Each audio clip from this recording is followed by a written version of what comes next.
Hello, hi, hey, we're going to discuss the Grizzco Slosher and SalmonRun today, so I can teach you how to get the most out of the weapon and improve at the game. P.S. Please send this to your friends when they tell you this weapon is bad, okay? Let's go!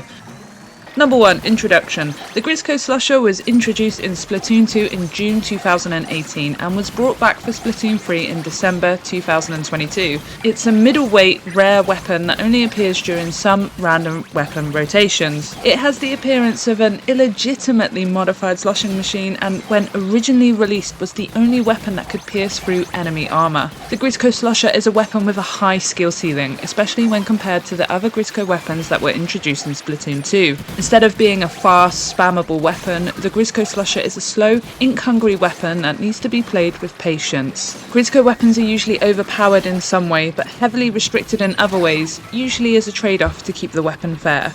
Number 2. Stats. For the Grizzco Slosher, its drawback is its ink tank. You have just 4 sloshes per ink tank, giving each slosh an ink consumption rate of 25%. This makes it one of the most unforgiving weapons in the game regarding ink management. There is simply no room for error or shot spamming. Every shot must have a reason. When you throw a bomb, you only have 1 shot left in your tank. The trick to the Grizzco Slosher is to forget that you have a sub-weapon. It's actually not needed. Its ink recovery is also quite slow. After firing, there is an 80 frame cooldown before ink starts refilling. Its shots work very differently from other sloshers and generally any other weapon. When you fire a shot, it fires in a straight line in the direction that you fired. It can be fired up higher or lower, but it will continue to go in a straight line until the shot naturally ends or it hits a solid surface, usually a wall. It pierces through every enemy in the game and its distance travelled will continue regardless of what enemy it hits, allowing you to hit multiple enemies with 1 shot. When the maximum distance is reached, the shot will fall to the ground and leave a large blot of ink. The shots are slow to fire and given you only have 4, you'll need to learn to lead your shots to the way you want to move. The damage inflicted by the Grizzco Slosher is 360 per direct and 150 per indirect. Anything that gets hit with the centre of the shot takes direct damage, and anything that doesn't takes indirect damage. As mentioned before, the shots continue until maximum distance travelled, so you're able to hit multiple enemies if they're all lined up. I'm not going to bore you with the finer details, just know that this weapon is slow to fire, slow to recover ink, and very hard on you if you try to throw bombs or use it to paint. Let's talk about how it should be used. Number 3. Boss slaying. The Grizzco Slosher is an outright killer and nothing else. You want to abuse its ability to pierce everything and always centre the way you play around that. Wasting shots isn't something you can do here, so learning to get the most out of all 4 shots before refilling is a key skill for this weapon. I never use bombs and I try to limit egg throwing, instead choosing to run them so I can refill my ink tank at the same time. Extreme caution should be taken when choosing to throw bombs or eggs. Steelheads take 2 shots to its body to explode, but if it's attacking, you can aim 1 at the bomb for the same effect. Drizzlers take 2 to 3 shots depending on if their body is exposed or not. Steel eels take 2 shots to kill and all your shots can go straight through their bodies rather than needing to run to the back of it. Slamming lids and scrappers also take 2 shots to kill and both can be done from any angle possible regardless of armour or not. Flyfish take 1 shot straight to the middle, aim for the pilot in the centre. Stingers can also take 1 shot if aimed in a certain way, however oftentimes I find I use 2. Fish sticks are the same, you can 1-shot them if aimed in a certain way. You shouldn't climb them, instead angle your shot from the ground up. I often fire 2 shots off just for safety as sometimes I end up missing 1 or 2 small fry. Flipper floppers aren't as difficult as you'd imagine. Aim your shot at the ground instead of aiming to paint lines. The way the Grizzco Slosher paints the surface when it touches it is enough to completely cover the circle, allowing you to 1-shot it when it lands on the ground. For bosses that are a bit tankier, such as big shots, maws and anything that requires more than 3 shots, you may not be outright killing them at all times. Instead you should learn to cluster enemies together to make the most out of your shots and shoot when you can damage multiple things at once. Substantially weakening higher HP enemies is extremely beneficial to your teammates who can help finish the job if they have a faster weapon or something with a better ink tank. In addition, utilising certain spawns such as steelhead explosions and slamming lids will help you further your damage output. I'll speak about gorillas in a separate point, but for night waves and king waves, you're still a primary boss slayer. Mudmouse allows you to pierce, negating the need for bombs. Rush should see you utilising your ability to pierce and defeat lines of charge some. For king waves, you should focus on slaying all the enemies on the field and attempting to combine shots on as many targets as possible. Lessers are something that need to be managed extremely proactively with the Grizzco Slosher. Those inexperienced with the weapon will tell you that lessers are the biggest threat, however I'm here to tell you that is simply not true if you're able to prioritise bosses well. Consider where you're most vulnerable as a Grizzco Slosher, up close or if caught off guard. Why then would you not do anything to potentially avoid that? Like everything else with the Grizzco Slosher, you should anticipate the next moves. All enemies in SalmonRun are set in patterns, rendering unexpected outcomes quite rare theoretically. Lessers behave in certain ways, and learning this allows you to know where to stand, how to fire your weapon, and how you can survive. Line them up and fire off 1 to 2 shots, easily enough to clear a large majority of lessers and giving you time to recover ink. Number 4. Weapon roll. Very rarely do weapons only sit in one role and have very limited scope to do anything else, but this is very much the case for the Grizzco Slosher.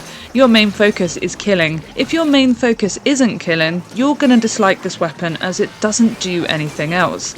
You also need to learn spacing and pacing with this weapon. You'll struggle if you charge in and empty your ink tank too quickly. Instead, you'll need space to stand back and lead your shots into lines of enemies. Your ability to pierce armor means you can ignore boss cycles, which is one of the most powerful advantages you'll ever have in this game. Moreover, being able to combine several of these bosses into limited shots is even more powerful and leaves you in a position where you're able to use less shots and retain some of that precious ink that is so limited with this weapon. Having more ink or more time is hugely advantageous in a game that is heavily focused around time. You'll put yourself ahead of schedule, meaning you can run more eggs. For the newer players or those that always complain about how bad this weapon is, play a bit more selfishly and see how you like it. Sure, SalmonRun is a team game, but the Grizzco Slosher can't do anything else other than kill. Why force yourself into a role that simply won't work? Once you're more experienced with the weapon, you'll be able to balance the ink usage with ease, but if you're struggling, focus primarily on killing all the bosses. You have the ability to pierce through the armor of everything in the game.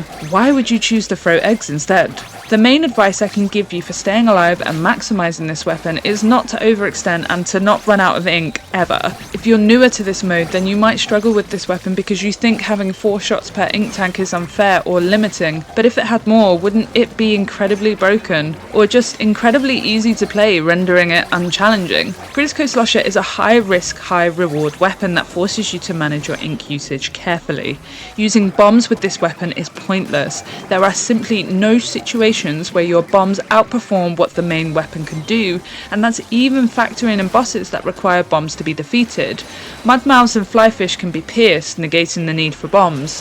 For Moors, I simply shoot them with other enemies or just give them to my teammates.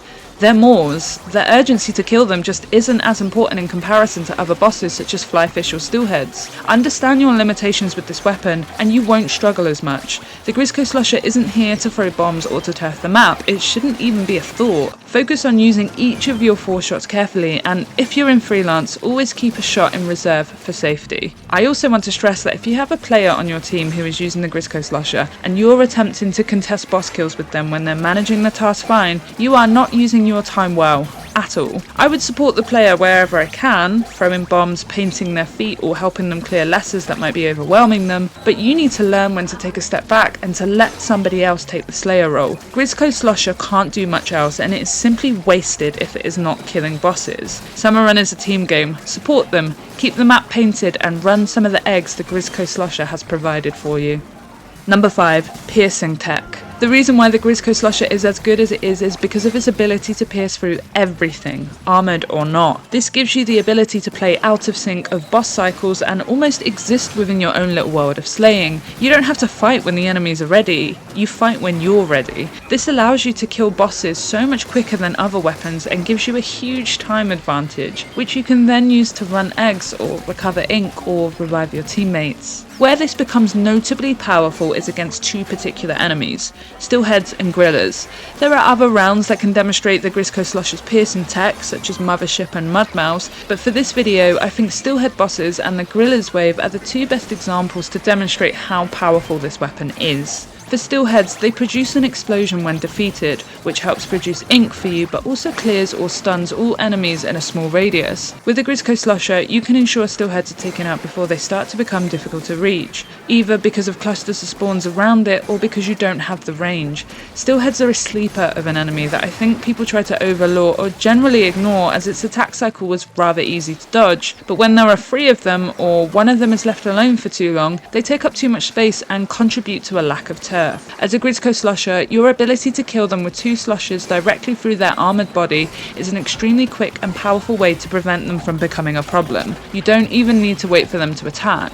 You can defeat them before they cause any problems. Grillers is where the maximum potential of the Grizzco Slosher really shines. Rather than chasing it to hit its tail, the shots pierce straight through the top of the griller and hit its tail. The grillers have 2 hitboxes, the griller itself and the tail. Piercing through the griller to hit the tail hits it twice, totaling 720 damage and stunning it. This makes the entire round feel laughably easy, as you feel like you're able to cheese your way through it. If you have the Grizzco Slosher for grillers, your role is the most important. You can dictate the entire flow of the game. You don't have to worry about actually killing them. Stunning them is your job. Your teammates should be filling in the gaps. The same goes for running golden eggs. Use caution and restrict throwing eggs, as you don't have the ink tank for it. Instead, focus on having a full ink tank so you can stun the next grillers. If you line them both up in a line, you can use one shot to stun them both. No other weapon can play this round as easily as the Grizzco Slosher can, so it's important to protect them if they need it.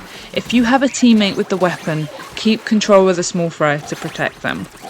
Grizzco Slosher is a unique weapon that has a lot of interesting tech and niche ways to use it, so I haven't mentioned everything here, but I hope what I have mentioned is enough to potentially make you view this weapon in a different light and understand why I think this is simply the best Grizzco weapon in the game. I'll see you guys soon.